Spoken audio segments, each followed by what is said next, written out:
For the players.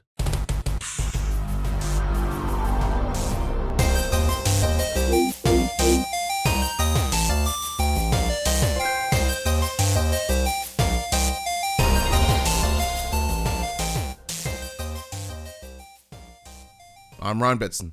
I'm Max Cooper. And this is For the Players, the pop culture PlayStation podcast with 40 years of playing PlayStation and 10 plus years in that games media combined. Thank you for joining us in this PlayStation conversation.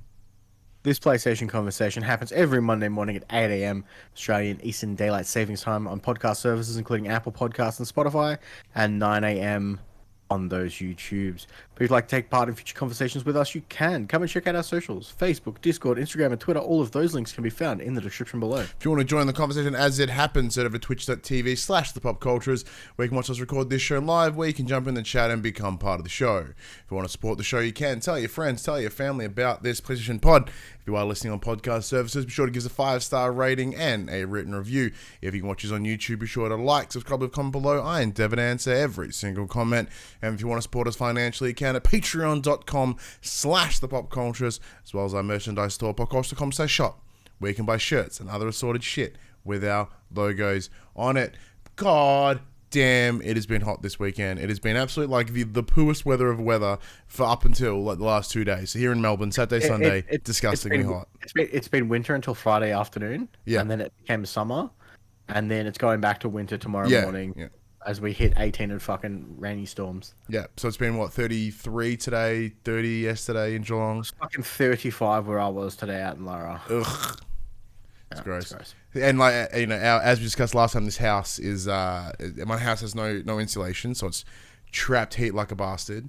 So I'm probably gonna start opening windows and letting air circulate and stuff in the house because it's just minging. But I did get to the one advantage of the heat, because I didn't have a dryer, is I got all my washing done. Adulting. So that was good. All my washing I've ever needed done. I scrubbed the living piss out of my barbecue today. Cleaned it, completely degreased it. It looks beautiful. It looks amazing. Left it in the sun to dry. Perfect. Absolute perfect. 100% good use of my day. Or at least the morning. What about you? Fuck all today. Oh, yeah? I woke up at 4:30 this morning, played some Midnight Suns until my kid woke up at 6:30. And then proceeded to watch bullshit kids shows until like 10, and then went out and played with the water, and went to Bunnings fucking twice. Oh yeah, because you could never go to Bunnings just once. No, I went to Bunnings just once today. So that was I bought a gas cylinder though, so it was like super easy. Yeah, I put a plunger. What was wrong? Why'd you have to get back? The toilet. Oh, I needed an air pump as well, but I wasn't told about that until after I got back from Bunnings. Okay, cool. Turns out Bunnings don't sell them. What, air pumps? Yeah, apparently. Well, you learn something new on this podcast every week. I had to go to some weird camping store, and it felt really awkward. And yeah, because you don't look like you camp. No, I'm just here for a pump. Just like this outdoors. Yeah. Look, I normally hang out inside, and I don't know what to do. Yeah. But yeah, it's been pretty low key week. Not a whole lot to report on my side. But one thing we should talk about is the games we've been playing, because that's pretty much the nature of the show, and it's what our week has mostly been. And there's 2 games that we'll discuss today, and we'll probably let's get this out of the way. No, changing plans. 2 games we'll talk about this week. They both dropped on the same day. One of them we played a little bit early. One of them we were playing on the day, and that is Marvel's Midnight Suns, and the other is the Callisto Protocol. So Callisto Protocol, Max, you bought it.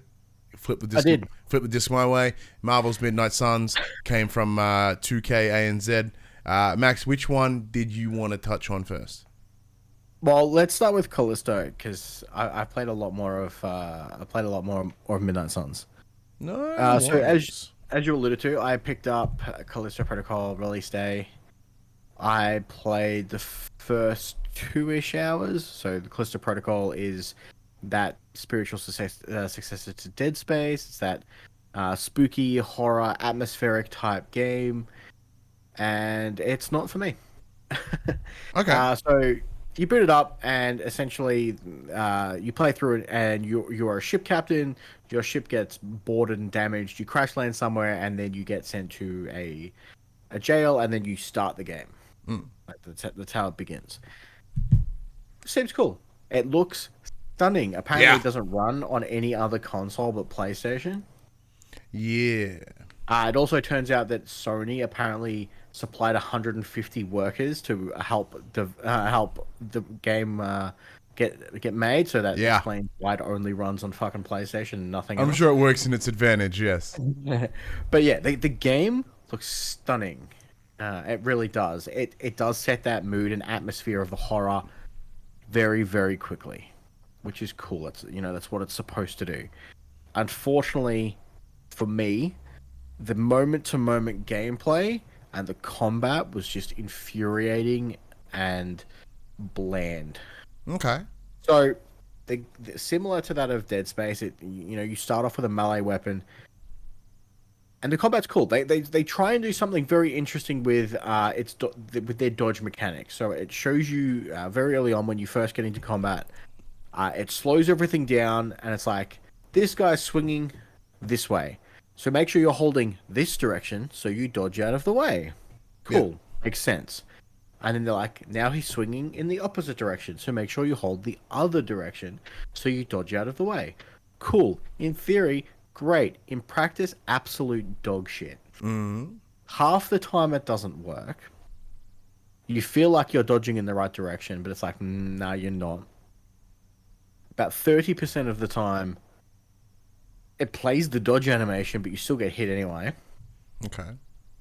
Or if you happen to dodge but hit any part of the terrain, it also stops the dodge and you instantly get hit. Okay. So that kind of sucks. It also doesn't help that it takes fucking 30 years to turn around, because the sensitivity, the look sensitivity is so egregiously low, and it cannot be turned up in any settings whatsoever. There's no look sensitivity settings at all in the game. And now I get that it's by design that it wants you to feel that I don't know what the word I'm looking for is, but it just heavy. Heavy, but it translates to clunky in my opinion. Okay.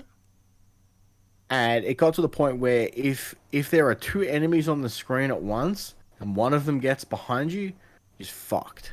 You can't turn around fast enough to dodge or block or hit the damn thing. In typical survival horror style games, you get 1 to 2 hits, then you're dead. Okay. What difficulty are you playing on?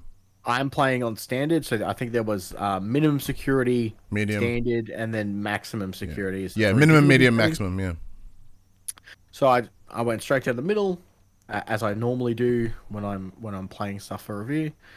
So I got a little bit in, so I essentially got 2 melee weapons, a ranged weapon, and access to essentially like a gravity control, like the gravity gun from Halo or Half-Life, sorry, but in the form of a glove. So I was like force gripping people.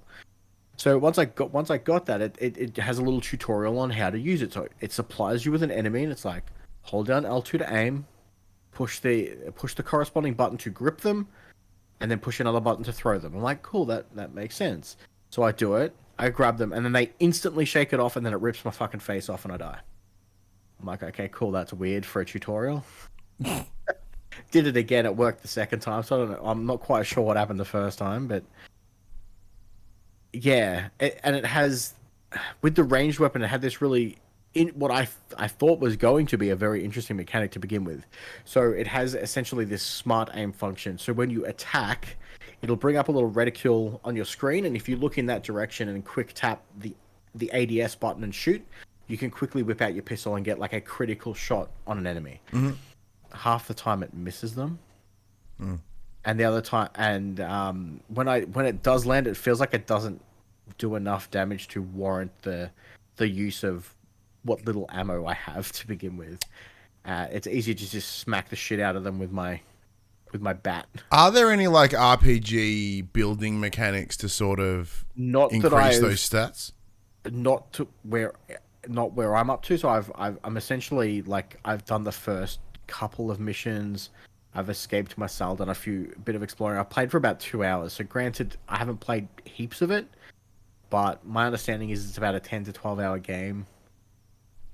So unfortunately, it's just, for me, it just felt a bit too clunky for my liking. It felt very unfair and unforgiving in some of its combat encounters. It does have a stealth, okay. and it does have a stealth mechanic where you can kind of crouch and get an instant shiv on an enemy, but half the time they just spot you out of nowhere. They'll just randomly turn around. Some of them you can kind of see what predetermined path they're going to be walking and looking at, and other times they just do quick 180s, which you also don't have access to. A lot of those tankiest controlled games will normally give you a quick 180 turn. That's lacking here. I feel that would fix a lot of the issues that I'm having with the game, just giving me a little bit more mobility, so I don't feel quite so overwhelmed if it throws more than one enemy at me at a time. Now there is a way to block, which is just holding back on the directional stick as you're getting hit, but you still take damage when blocking. You don't truly block. Okay. So yeah, I just found combat to be quite frustrating. It's really hard to tell if the enemies are doing combo attacks. So if they swing left and right, you obviously have to dodge right and left. But sometimes they only swing once, and that gives you an opening to kind of melee bash them. But sometimes they don't. What's the word I'm looking for? Advertise. Indicate that they're going to combo you. So you dodge the first time, and as you go to swing, they're just like, and fucking bitch slap you in the face, and it feels like you get stun locked, but they don't most of the time. Okay. So there was just this weird frustration that I was getting, which is, weird because I love games like Dark Souls. And I was going to say, it's very interesting for you to be like, this game's unfair and unforgiving, but there's a difference between having a dedicated block button where I have a dedicated block button or a dedicated dodge button where I have like iframes, whereas this is just, it felt more like a roulette of whether or not it was going to work for me, unfortunately. Okay. Now, there are accessibility options where you can auto dodge and do all that stuff. I didn't turn those on. Well, because it's interesting because that's not what the game's intending. Yeah. Like, especially like accessibility options are fantastic for those that need it, but I guess when it comes to review, the way that we approach is we play the game as delivered. Yeah. So we won't add those alterations. And like I went into this, wanting to, it definitely delivered on the spooky side of things. There were some really cool jump scares. Atmospherically, it was great. I played it with headphones on, turned all the lights off. Like it looks stunning. Like it really does. But unfortunately, yeah, for me, the gameplay just wasn't there. I just wasn't feeling it. Interesting. Yeah. Well, yeah, because so I myself, because once you're like, hey, this game's not for me, here's the disc, you play. And admittedly, I got way into the next game I'm going to talk about, so I haven't. I've put about 10, 20 minutes in, or not even. Like I've literally just done the opening sequence. So like I booted up just before we came into the record, and yeah, so I see the beginning. So they're very, very similar to that of like Dead Space and Dead Space 2. Like they kind of open the game with a sort of quite a frenetic scene to sort of build that suspense really quickly. So it starts off, you're on a ship and you're two individuals. As you said, Max, game looks fucking fantastic. Like it looks really brilliant. And just in terms of like, just overall, it looks great. It's very, very. It seems very, because they're doing that very corridor-driven delivery that like Dead Space was known for. Is that you have the advantage of almost like Resident Evil 2. I'd kind of probably the most simplest example, and especially the remake, is that like, hey, because we're sectioning things off, we don't have to render a giant open world. We can really make it look good. So when you look at like RE2 we're using the use of the RE engine, like that game looks amazing. And this, for me, this had a very similar look in that way. In that you see an individual at the front and the jaws all hanging off, and you're like, that looks fucking gnarly. But it looked very similar to that of Resident Evil 2 for me. I understand where you're coming from, because once again, in like the 20 minutes of maximum that I've played, this is super early impression, so please in no way take what I say as any sort of real true impression on the game. Max, after playing 2 hours out of a 10-hour game, it's a pretty substantial chunk. I can certainly see what they're going for with the controls. It does have that heaviness to it, like not sluggishness, but there is a weight to the movement. But it still feels fluid enough for me so far. But not having gotten any major combat encounters yet, I've not seen that in action. Whether is that a disadvantage to me? Now I know that you're a fan of games with a much faster movement, so I can understand why this would be a challenge for you, but even with games that you do play, like your Dark Souls, etc., you do move slower, but the camera is wider, so you don't feel as trapped, I guess. But so what they're doing is by having it's a third person over the shoulder, right? So by having that super locked into the character, so you only sort of see from their butt just above their head. It creates a really claustrophobic sense, which is what they're going for. It's part of the space spooks. So, but that also drastically restricts your vision by design. So, as you mentioned, Max, if someone gets behind you, you're fucked, which is part of the gimmick, I presume. But you then have to have the ability, the control scheme or the fluidity in the animation, etc., to make it work. So, I truly feel that what they're going for is they're hearkening towards. I guess a modern day equivalent of tank controls, and it feels heavy, turning slow, but it's it's not as locked in as tank controls where you have to walk, stop, turn, walk, stop, turn. You get that dual stick movement, but with a slower sort of hit, and it looks fine. And that to me, it's fine so far. Once again nowhere near enough to really have a solid stance on it. I'm sort of sharing my very, very, very, very, very, very, very early initial impressions on it. But yeah, at least visually, it's impressive. So far, I've seen enough for me to go, oh, I'm interested in seeing where this is going. It is stunning. Yeah, but even the little story beats we've hit so far, I go, oh, okay, cool. The actor that's the main character, is he a well-known actor? He looks like a dude that I know. The only person I instantly recognized was fucking Sam. What's his name? The guy who voiced Darth Maul in the animated. Star Wars one. Sam Witwer. Yeah. Witwer? Yeah. That checks out. But yeah, the dude looks hence the screaming of Kenobi in our group chat the other day. Oh, that makes more sense. Okay, I just thought you were just yelling Kenobi for some reason. Because I couldn't. Oh yeah, Josh. I can't pronounce his last name. Josh Duhamel. Yeah, Duhamel. Wasn't he in he's Transformers? He's the. Oh yeah, that's where I know him. All right, cool. But yeah, so having interaction on his face, I went, oh, I know you. Don't know where, but I know you, and that's kind of where it started for me. But yeah, no, look, the game so far is really cool. I find it. Once again, way too early to really have any strong impressions on it. That's fine. One game we have been playing though, and the Max my both really enjoying, is Marvel's Midnight Suns.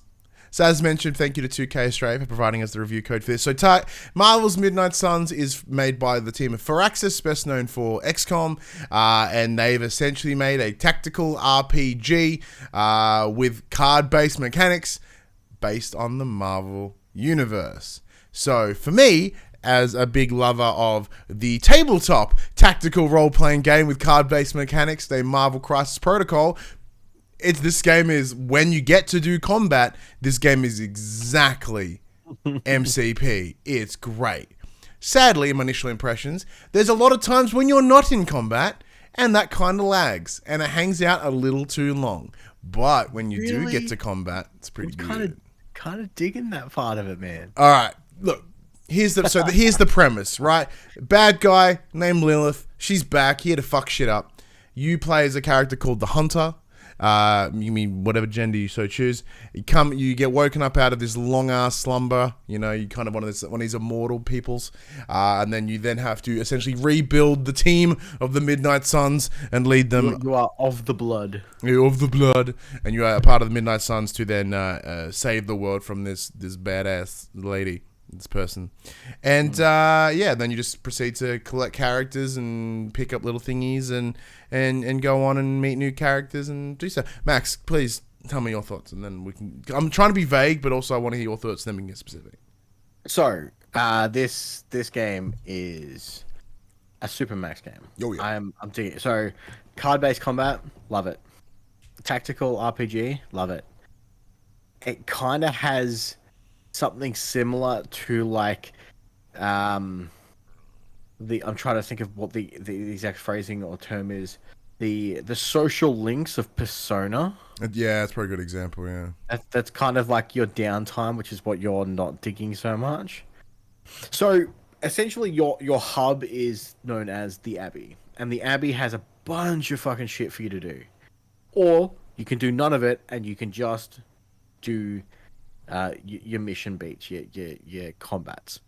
So it runs on a day-night cycle. So during the day, you essentially gives you a bunch of tasks, and during the day, you can do one mission. And then once you do that mission, you return to the Abbey, and then it becomes nighttime, and you can kind of free roam. You can do hangouts with your friends, and as you increase their friendship level, it allows you to do cool combo attacks. It gives you upgraded card mechanics for your combat. It gives them special buffs in their combat when you pick them as allies, because you only get to pick so far where I'm up to. I'm on day 9, which is about 5-ish hours in. You only pick 3 characters to do combat missions with. Some combat missions have you automatically pick some characters. Some characters are required for those missions. But generally speaking, you get to pick 3 out of the group. I have some favorites. Blade is one of them. Mm-hmm. Blade is fantastic. But yeah, so I'm kind of digging that social bit. You know, you get to hang out with the crew, you get to know a little bit more about them. So if you're kind of new to like the Marvel characters, because some of these are some of these haven't hit MCU yet, so they're not as widely known as the rest of them.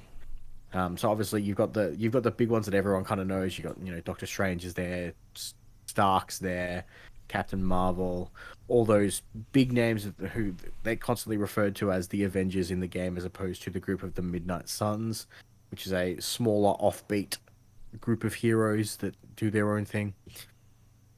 But man, it's real good. At first, I had that kind of uncanny, like, these aren't the characters that I'm used to seeing, because obviously they do not look like their MCU representatives, which is good. It's nice to take a step away from those. Character models do look interesting at times. Sometimes they do look a little bit lacking. Other times they're great. Now, Buddy Watson in the chat, how many hours have you played? I think I'm about 6-ish, 5-ish, 6-ish. I'm at day 9. I've got like 30 saves. I'm at like day 5 or something. I'm one of those people that saves after they do something, just in case I fuck it up. And I want to go back.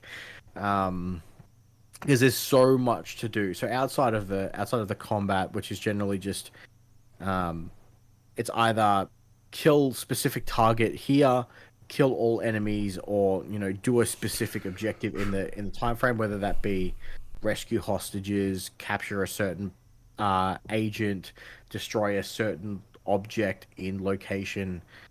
There's all the stuff at the Abbey, which is your hub base, which is the hub base. So the Abbey's huge to explore, and then as you're playing, you unlock the ability to unlock certain areas of the Abbey itself and its grounds, because they're all closed up. They're locked behind it's magic. Yeah, magic. Thank you. Just keep it simple. Keep it simple. They're all behind like insignias and like little magic you don't learn. Like you got to learn throughout the game. As you progress through the game, you learn essentially words of power to unlock certain areas, and then there's just more stuff to do. So I spent a lot of the first couple of days exploring the Abbey, getting as much of the collectibles as I can. There's essentially hidden chests around to unlock all this fun stuff, and then you've got your deck building. So after every mission, you get an assortment of cards. You pick the cards that you want to keep, and then once you get duplicate cards, you can either upgrade them to a stronger version of a single card, or you can disenchant them, I think is the term that they use, and that gives you the in-game currency to craft more cards, and then so on and so forth. decks are pretty small, and you 10 cards, I think. I think it's 10 cards, and you cycle through them as need be. But yeah, it's really, there's so many different mechanics in just the hub base before you even get to the combat that can feel daunting and overwhelming at times. It does a pretty good job of kind of like tutorialing you and onboarding you into them. I found that you can probably skip most of them. The combat isn't too difficult. It is, a tactic. If you've played XCOM, it's essentially XCOM with a Marvel skin. So as long as you use your surroundings well and think out and strategize your turns, it isn't too unforgiving. There doesn't seem to be any permadeath like in XCOM, so you're not going to lose your favorite hero or anything like that, which is cool. But yeah, I'm really digging it. Yeah, look, I've done like the first 2 or 3 bosses, like big bosses. I'm in a very similar space. I am digging it in terms of like when we get to the XCOM style combat encounters. Big thumbs up. I think they're absolutely amazing. I really enjoy them because it's just MCP for me. Pardon me, it's just Marvel Crisis Protocol, right? So it's the table game that I really enjoy. It's the minis that I paint. Brilliant. But it's in the middle time that I'm not sold on. I'm just like, ooh, this is kind of interesting. So as you mentioned, like when you have these little influences around like Persona and sort of building relationships between the other members, you're also in that little open world. But like, I feel that's where it's because you had the same problem with Persona, right? You enjoyed the dungeon diving part of it, and it was the social aspect that kind of. Oh no, I shit on Persona, but I like Persona as a package. I think Persona as a package is great, right?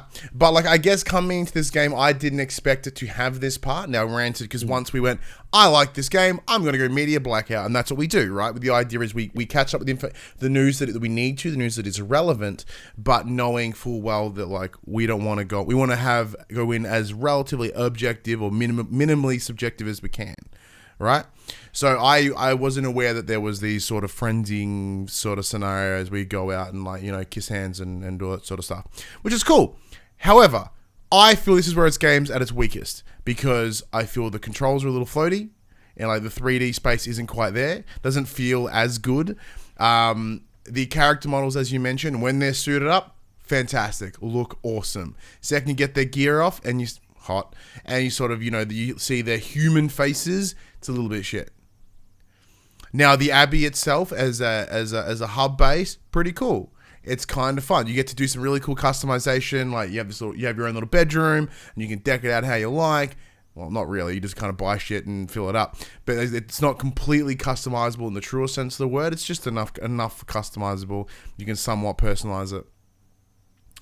But to the personalizing is there or is it isn't? That's kind of it. There are those little additional currencies throughout the world and that you can just find if you wander around the Abbey enough. So like they really design it in such a way to have you explore the grounds, but it forces you and like you're like, hey, you want to do that thing with that card, you better go find those pieces. So you start wandering around and whatever. And that there is like there's own little second story going on within the Abbey itself. So it's what should be enticing you to go out and explore and find new things. And that's kind of cool. I like that as a concept. So once again, it's just what Firaxis are known for is exceptional in this game. The new part, there's still some room to work. Does that make sense? Mm-hmm. Because the card stuff, love it. Like it's just enough, like it's complicated enough for me to go, ooh, I get this. Sorry, it's simple enough for me to get it, but not complicated enough for me to break. Because like when it comes to any sort of card game mechanics I've talked about on here before, if you have cards that are like if this, that, then blah, blah, and I go fuck, and I got no idea. The card mechanics are simple enough you can start tagging them together to build that combo, but it's not enough that it will like if you don't think that way, you're not going to be out of sorts.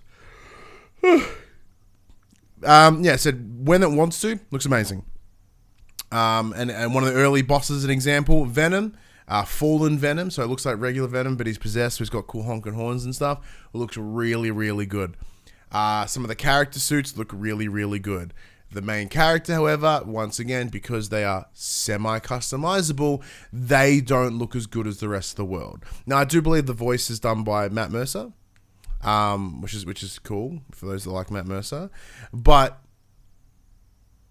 there's an inconsistency in their delivery of Marvel. As you mentioned, there is that uncanny valley of, oh, these aren't the Marvel characters that I know. However, Doctor Strange, nothing like Benedict Cumberbatch. Doesn't look like him, doesn't sound like him. Iron Man, however, doesn't look like Tony Stark, but they've got a pretty solid sound alike. You know what I mean? Like, they've intentionally tried to go for Robert Downey Jr.'s Iron Man, right? And even like the Spider-Man, the voice actor that got for Spider-Man, kind of falls in line with the Sony's, like Insomniac's Marvel Spider-Man. So it's like, oh, okay, well, it's similar, but once again, it's like that little gap. There's a little gap of, I know what you're going for, but it's not quite there. And all the other characters, yeah, they speak fine, but everything doesn't feel like there's that flow to the conversation, because even by delivery, it's face. So it's sorry for those, you know, it's essentially the one-shot camera, right? Where it's cut at one face, cut other face, cut other face, cut other face. So it's very stilted in its delivery, because it's not an organic conversation. It's, I read block of text. Now that reads block of text. Now you read block of text. I think that's due to the fact that there's so many different dialogue options to choose. But there really aren't. There really aren't. Like, there are moments where you get. There are moments where you get an option of 3 choices, and they impact the game itself, like light energy, dark energy, like you're hero or villain or neutral.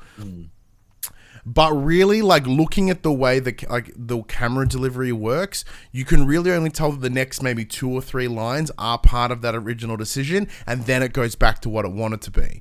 Because, like, you know, it'll go cut, sweeping cut.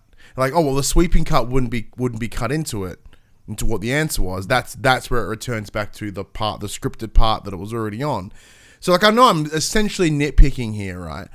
But it's just these little things that I'm noticing that aren't giving it its full. Like, exploring the Abbey grounds should be fun. It's a massive part of the game. If anything, at this moment in time, I've spent more time fucking around in the Abbey than I have in the combat encounters.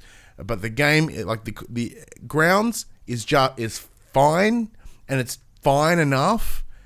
I just want to get to the next combat. But, like, I was expecting more combat, kind of side story thing. Combat. Like, the combat isn't the main part of this game for some reason.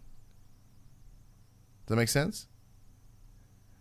Or at least an experience that I've had so far. Because everything is day, night, right? And if you happen to be like, I'm having a good time with the combat, and I'm getting through it pretty easy. So the combat encounters aren't going that long. But when I go back into the outside world where it's free reign, and that's like, there's all these different things you have to do. Make sure you go over down to the forge. Make sure you go over to the thing that Captain Marvel's doing. Make sure you go explore out there to try find the different magic-y things to then do the next thing. Go over there. So you're doing all this little fuck-assing around.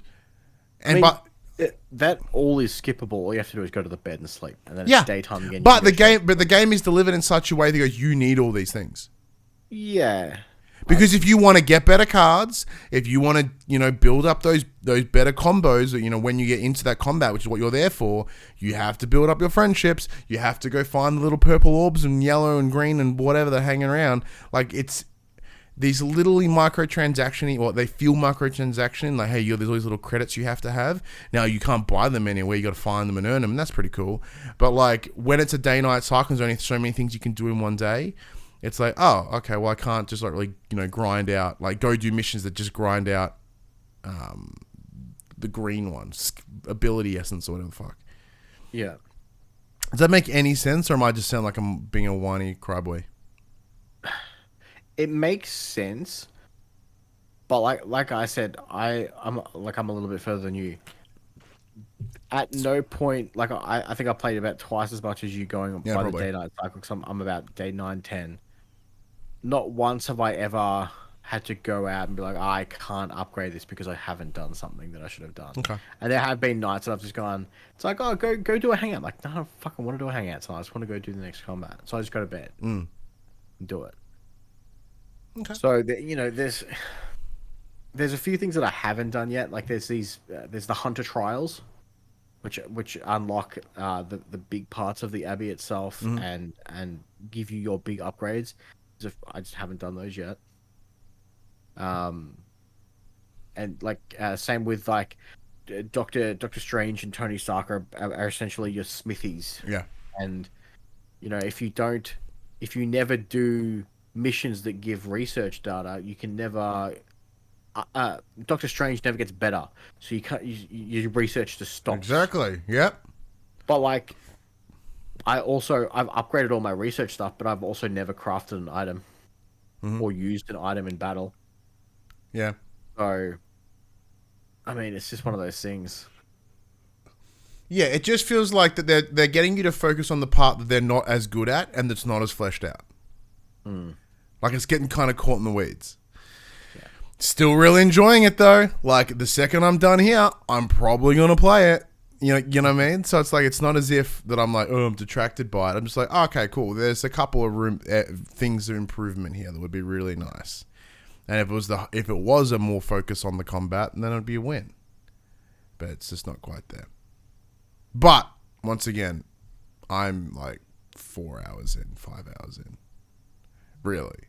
So I'm aware that there is things that I may not have seen yet. But we'll be spending more time with that over the coming week, as we always say, because we always do. But the big difference here is that, like, because the problem that we've had the last 2 weeks is that Max and I can't seem to play a game because we're just too distracted by fucking Call of Duty DMZ. And thankfully, they released an update this week that just fucks our ping for some reason. And both you and I can't seem to get into a DMZ match with under 104 ping, 104 milliseconds. But we were getting, 25 the day before, pushed an update, 104. And we've done everything within our power to alter it on our side, which tells us very quickly that it's an Activision side of things. And it does kind of make the game a little unplayable. So, Call of Duty's off for a little while. Although in saying that, I did play like one game last night at 250 ping, and I managed to snipe someone out of a car that they were driving. Yeah, I think because if everyone's on the same shitty ping, it kind of works. Oh, they 100% weren't, because the two people I was playing with had 20 ping. Ah. Okay. So yeah, that's a problem. I like flicked the shit out of it, clearly. Yeah, and like I've done a couple of runs by myself with that higher range, and like I didn't even see any other players. I kind of just did what I needed and get out. I think everyone kind of was like, if it was a collective server, everyone having a shitty run, like let's just do what we got to do and get out of here. Because I've been just finishing up missions and then bouncing out. But I've been doing it for a long time already. We haven't even got into the main, like the big front of the show. But yeah, look, we'll have more to say about Midnight Suns, as we'll both be playing that over this week. I will be playing some more Callisto Protocol. I'll hope, because it's 10 hours. Like when I got told it was 10 hours, I was like, oh shit, I can totally work with that. That's great. It's those big honking games that are killing me at the moment. And look, I'm going to take some time off work. Like obviously we've got Christmas break soon, but I'm going to sneak some more time off before then, just because I'm fucking dying. So I really need a break before my break.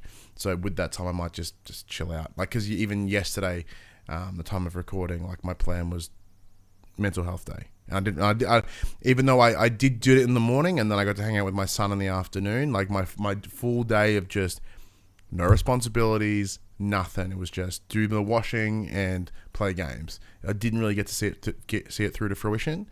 So I'm a little bit bummed about that, but like I'm still happy I got to see my kids. So, I will never not say no to seeing my kid. Nice. But yeah, so I hope I'll get some time off. Maybe not this week, but possibly the week after, which would be cool.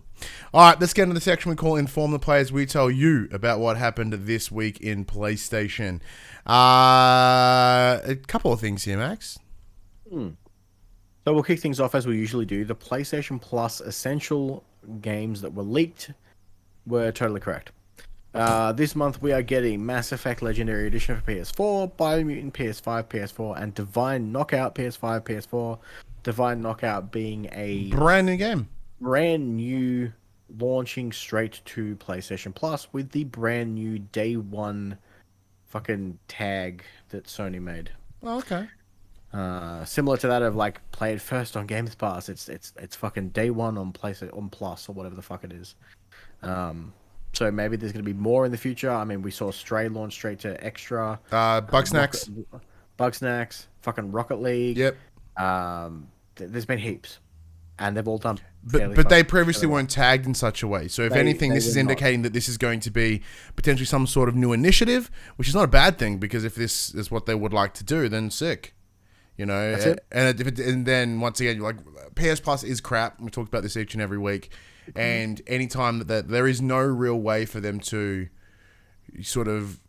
PS Plus is great as long as you don't have premium. Yeah, it's the upper tiers that are poo. Like, I would imagine it's probably great everywhere else in the world. It's just in the countries that don't have access to the PS3 titles, it's just not good. Yeah. You're essentially paying for a service that you're just never going to get. Bingo. But in terms of the essentials here, look, Mass Effect, you get the 3 Mass Effect games plus all the DLC for free, essentially. And that's pretty tight. Like these are all the remastered ones, and you know, this came out early last year, and the game's good. Like, I played the first one, I jumped into 2 or 3, just because I didn't have that much time to spend in all those games. But if you want bang for your non-existent buck, that's probably one of the best things to come to PS Plus in a very long time.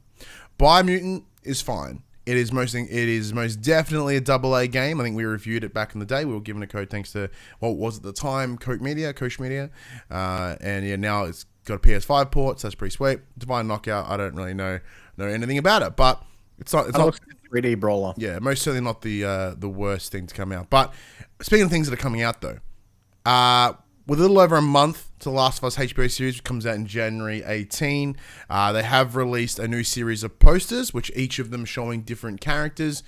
So you've got your Joels, your Ellies, you know, fucking, what's her name? Jess's, yeah. Yeah.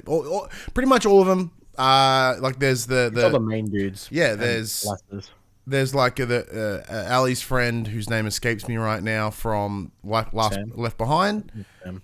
No, Sam is brother. Then they've got like Nick Offerman's character, and then Tess, and sort of, you know, all the big ones, which is really cool. Marlene and all that. Yeah, Marlene, thank you. At the time of recording, they dropped a trailer this morning. I haven't watched it yet. I also haven't watched it. Yeah. Yeah. Yes, Crimson. Unfortunately, you did miss Callisto. Sorry, yeah. Crimson in the chat asks, what did you think of Callisto? Yeah, we chatted that up a bit earlier on, but that's fine. What? In the chat, no, goes, hey Ryan, what's your thoughts on Triple H's Kratos? Triple H's Kratos, like, I've seen pictures of before, and that'd be amazing.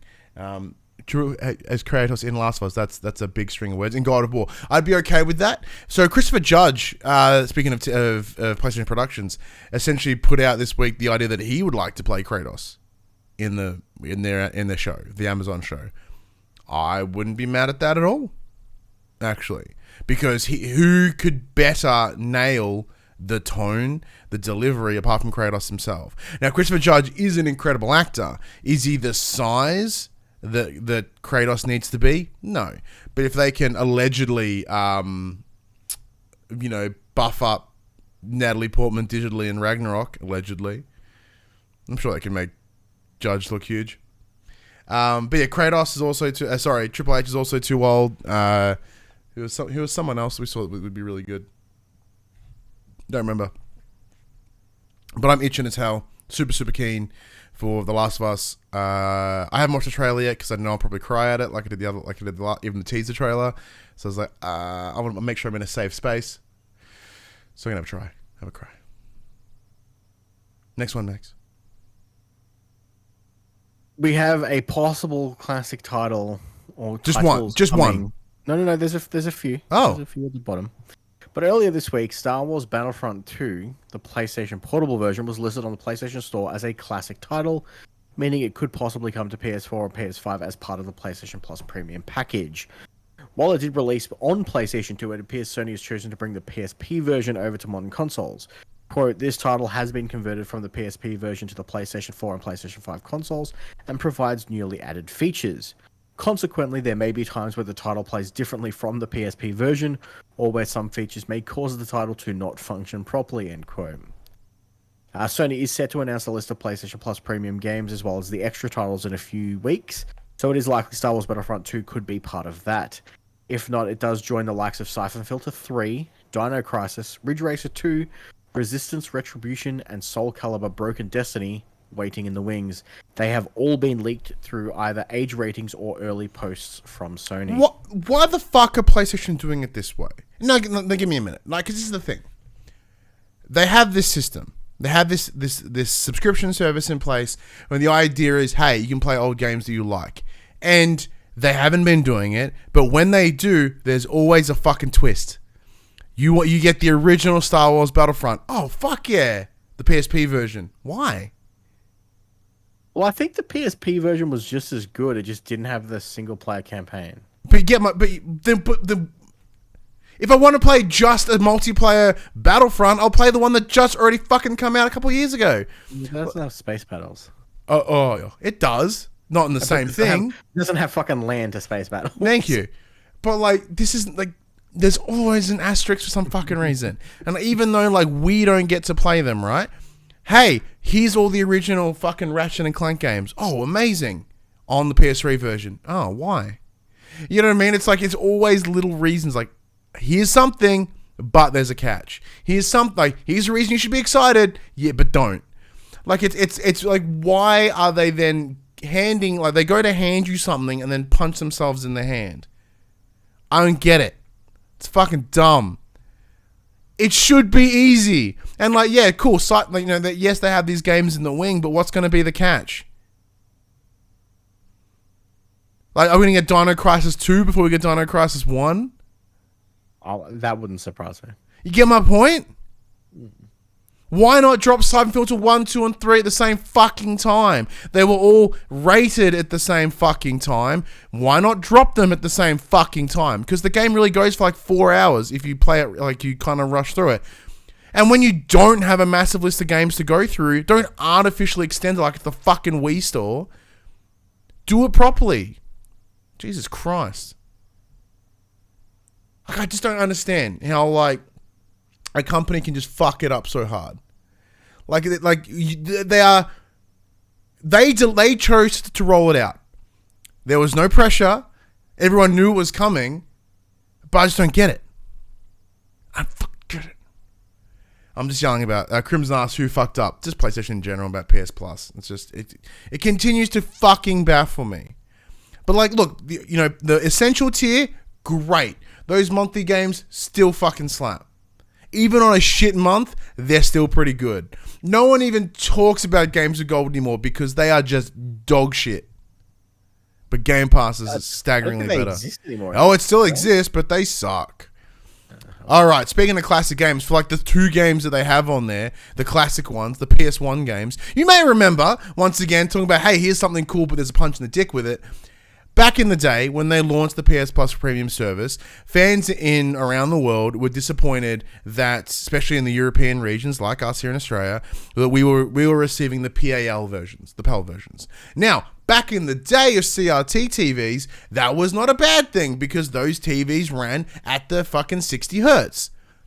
Spoilers, TVs now don't. Right? So it ran like dog shit. It looked bad, it was juddery, and it just gave you motion sickness. And we're like, hey, why don't we have the NTSC version? There was never really an answer. The assumption was that the Europe versions had more language options. That was the safest reason that we all had to speculate on why they would use the PAL. But guess what, Max?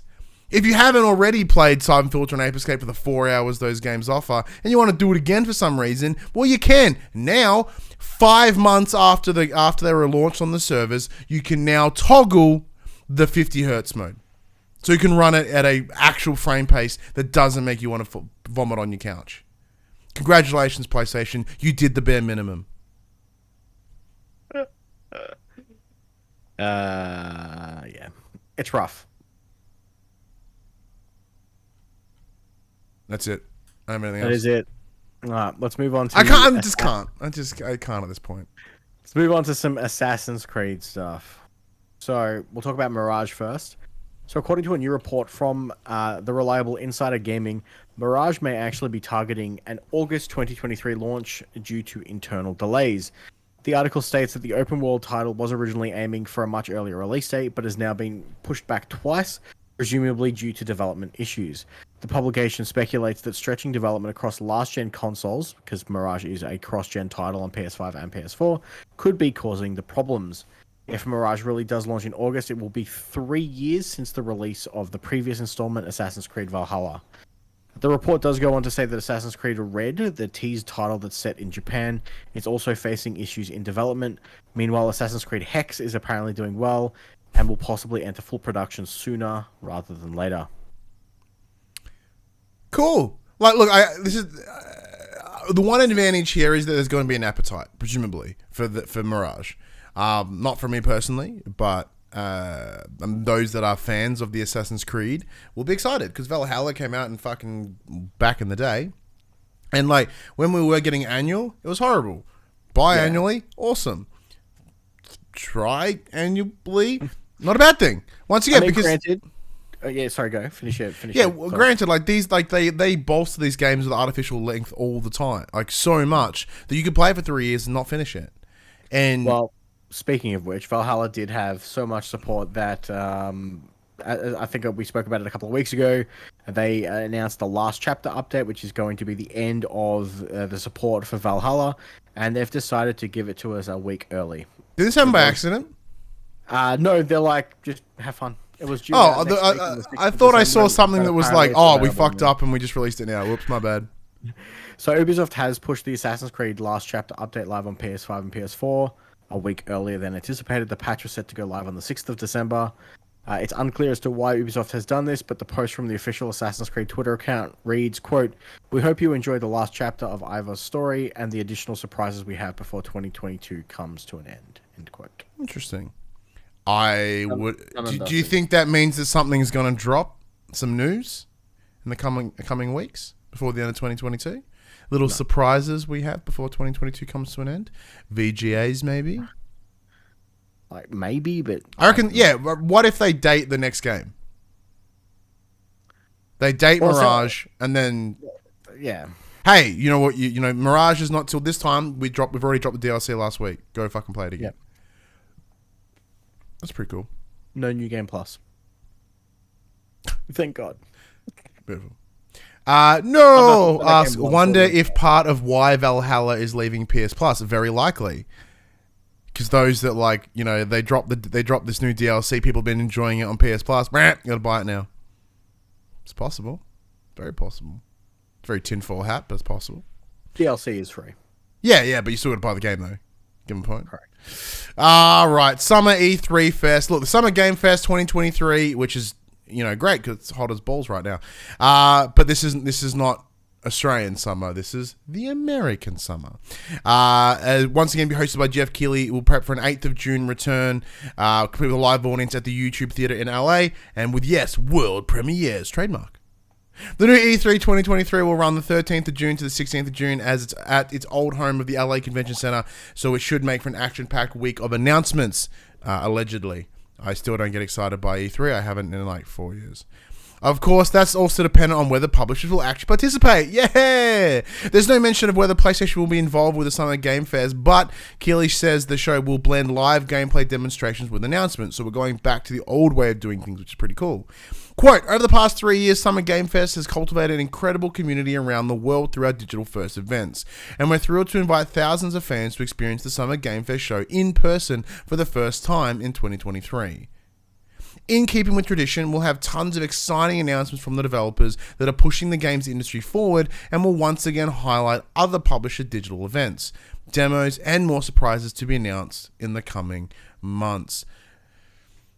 Is there still I know this is a repeated conversation, and E3 just won't seem to die? No. I mean, we've survived without it. It hasn't run for the last couple of years.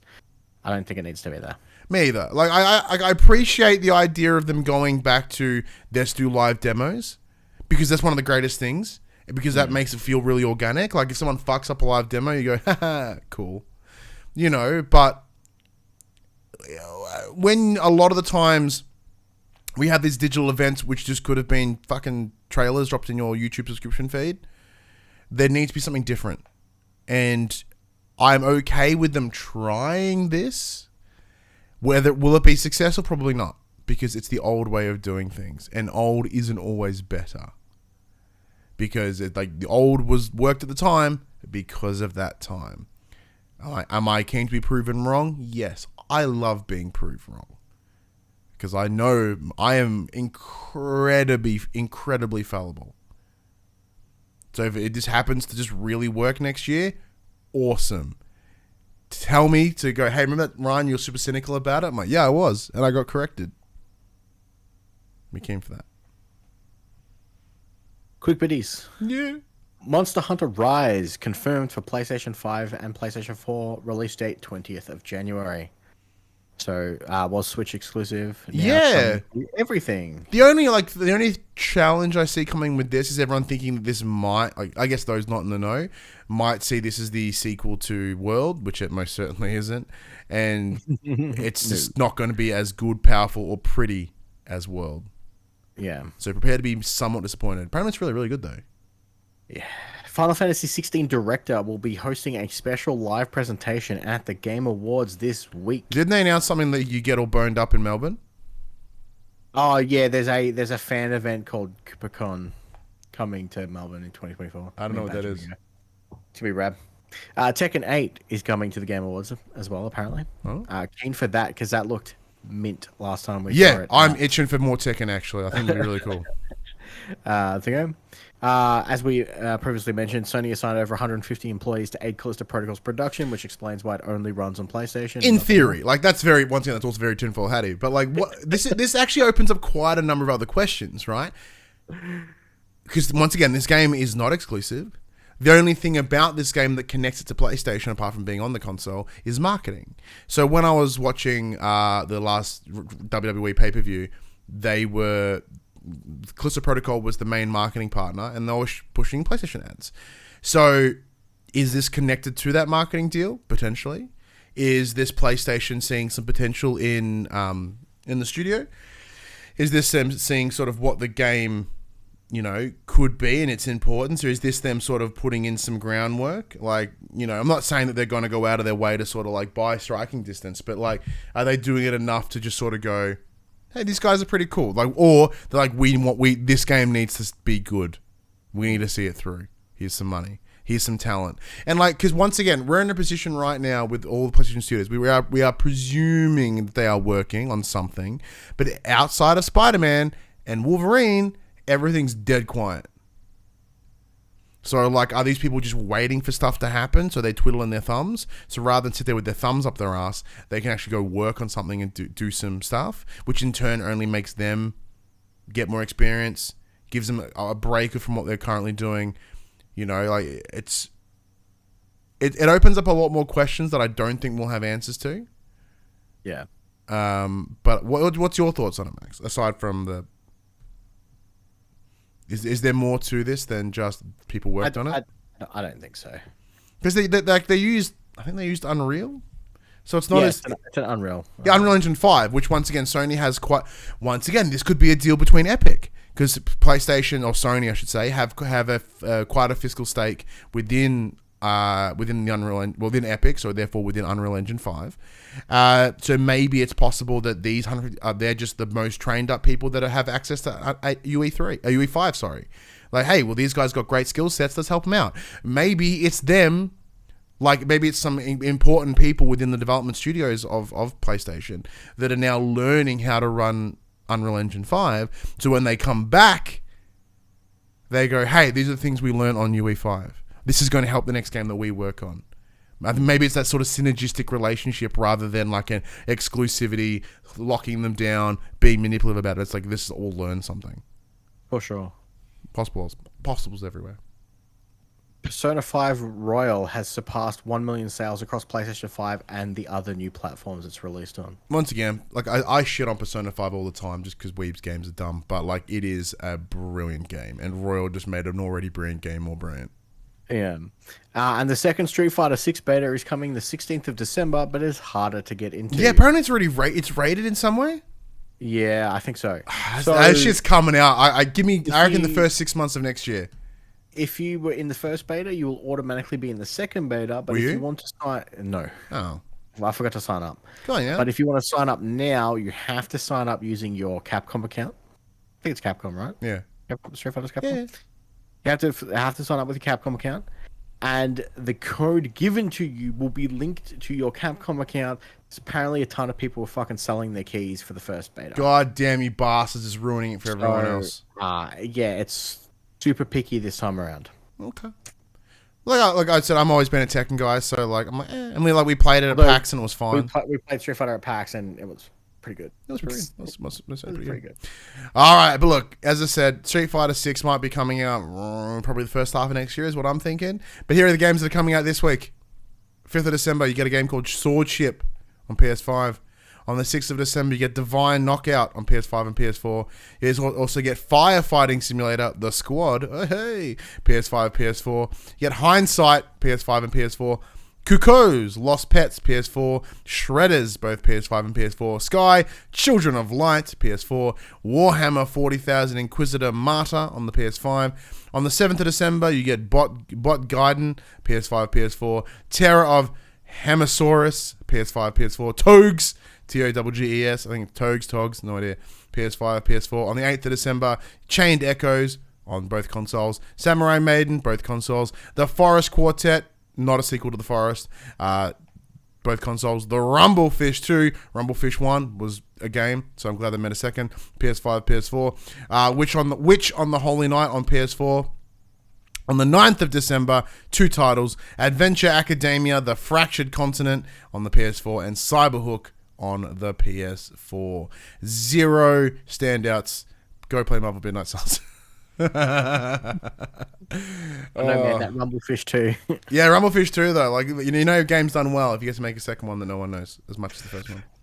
Firefighting Simulator kind of sounds rad too. Yeah. But in the chat, Crimson asked us a question.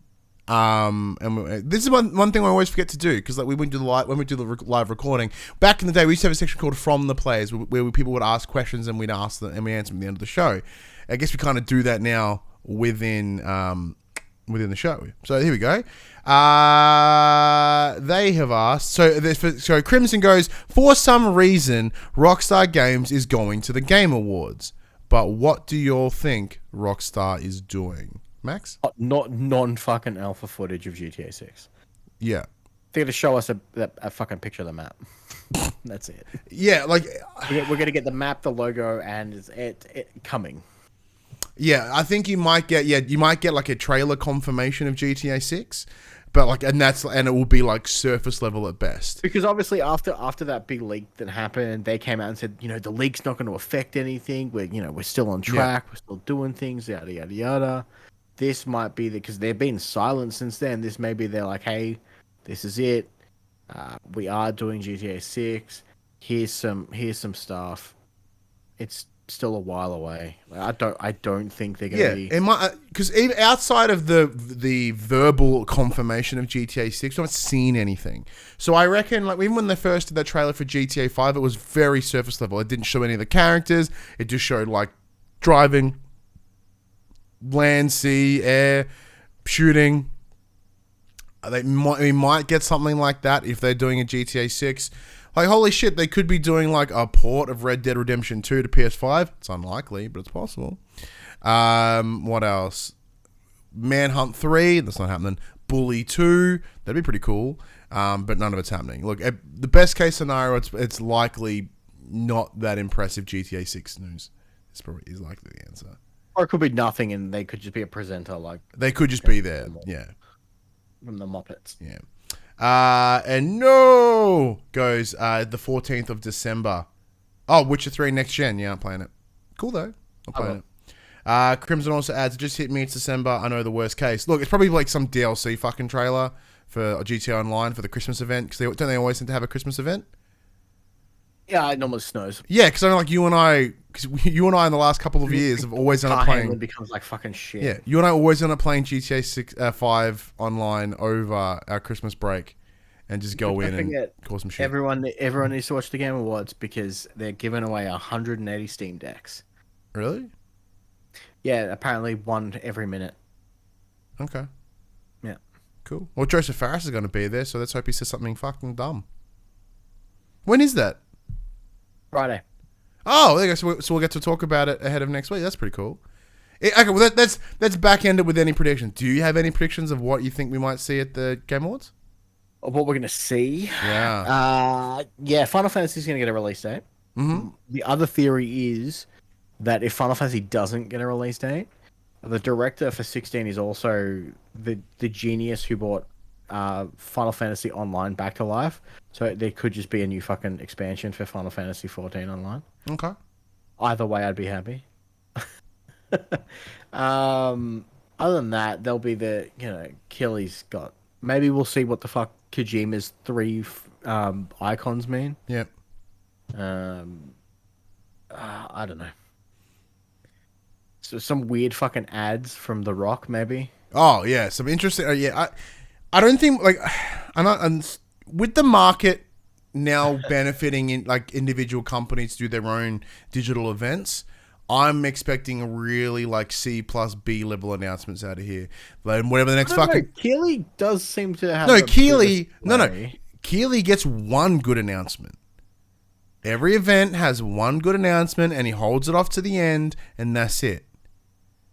Really. And then obviously the big one being like a ton of awards going to God of War and a ton of awards going to Elden. God of War is going to win a stack. Elden Ring won't as many, and everyone will cry because the real game is getting it. Yeah, and there'll be a couple of cool announcements. Final Fantasy 16 I'm seeing possible like Wild Hearts probably might be there. That's the new EA Monster Hunter game, which is I'm sure they're really fucking butthurt now that Monster Hunter Rise has come into all the consoles. They suddenly get sad. I don't know. Yeah, I said Fortnite. The next Fortnite season will be there. The bunch of unnecessary ads. Mate, the new Fortnite season starts now. I think it just went live. Yeah, I'm sure they'll still advertise it because it's money. We'll see that Project Infinite or whatever, like the bullshit subsidiary of Tencent, will be all over this again. I'm sure because Jeff Keighley just takes all the money wherever. Because he's a big old like just slopping all over those dollars. Maybe that new Star Wars game, Jedi Fallen. Yeah, the new EA Respawn Jedi Fallen. I can't think of what the name is. Yeah, that'd be pretty cool. I'm tired for one, and my brain hurts. 2, I'm cynical as shit. So like, I'm just going, well, whatever happens, I guess. It's kind of where I'm at with this, but cool. Well, we'll have more. At least we'll have that to talk about next week, which is pretty exciting. Does that mean we're going to do our game of the year next week, or are we going to leave it for the following week? Following week in the last week of the show, because we've got what 2 weeks left of the show. The real game awards. Yeah, so let's see. So we got 1, 2. Yeah, we literally have 2 more episodes for the year. So we have the one that the one that goes up tomorrow, the 12th, and the 19th. Assassin's Creed is what you're telling me. So I have 2 weeks to finish Red Dead Redemption 2. Fuck. I should finish at least one game on the backlog list. Yeah, I can roll over Death's Door in 2 weeks. Right? Pretty sure you can. But there you go. Yeah, last show of the year, the 19th. We'll go live on the feeds on the 19th. Maybe I'll have to watch like a speed run strat video and see if I can fucking speed run the bitch. Yeah. Alrighty. Thank you everyone for joining us once again. So we've got 2 more episodes left for the year. Then we're going on break. Have a bit of a sleep, play some games, but without the pressure. Not that we really pressure ourselves too much anyway. Max. Oh yeah, at some point in the next 2 weeks, too, we're going to try and nail down a spoiler cast. Yeah, so I once again, I hit up some people about that, and I think this week's the answer. We'll discuss that on offline. Max, send us home. All right, everybody. This PlayStation conversation happens every Monday morning at 8 a.m. Australian Eastern Daylight Savings Time on podcast services, including Apple Podcasts and Spotify, and 9 a.m. on those YouTubes. But if you'd like to take part in future conversations with us, you can. Come and check out our socials: Facebook, Discord, Instagram, and Twitter. All of those links can be found in the description below. If you want to join that conversation as it happens, head over to twitch.tv/thepopcultures where you can watch us record this show live. We can jump in the chat and become part of the show. If you want to support the show, you can. Tell your friends, tell your family about this PlayStation Pod. If you are listening on podcast services, be sure to give us a 5-star rating and a written review. If you guys watch us on YouTube, be sure to like, subscribe, comment below. I endeavor to answer every single comment. If you want to support us financially, you can at patreon.com/popcultures, as well as our merchandise store, popcultures.com/shop. We can buy shirts and other sorted shit with our logos on it. But until next week, I'm Ryan Betson. I'm Max Cooper. And that was for the players. Craig Mullet Show in the chat jumps and goes, hey, there's your t-shirt, Pop Culture, speed run that bitch. If you want to design a shirt that just says speed run that bitch, but like in a cool font or even just like standard font. In a cool font. I'll put that. Comes out with like Comic Sans. Says, yeah, speed run that bitch. And yeah, because that'll sell. Like our most successful shirts are the ones that aren't related to fucking us at all. So, you know, we don't really speed run much, but like, it's a cool shirt. Maybe we can move it.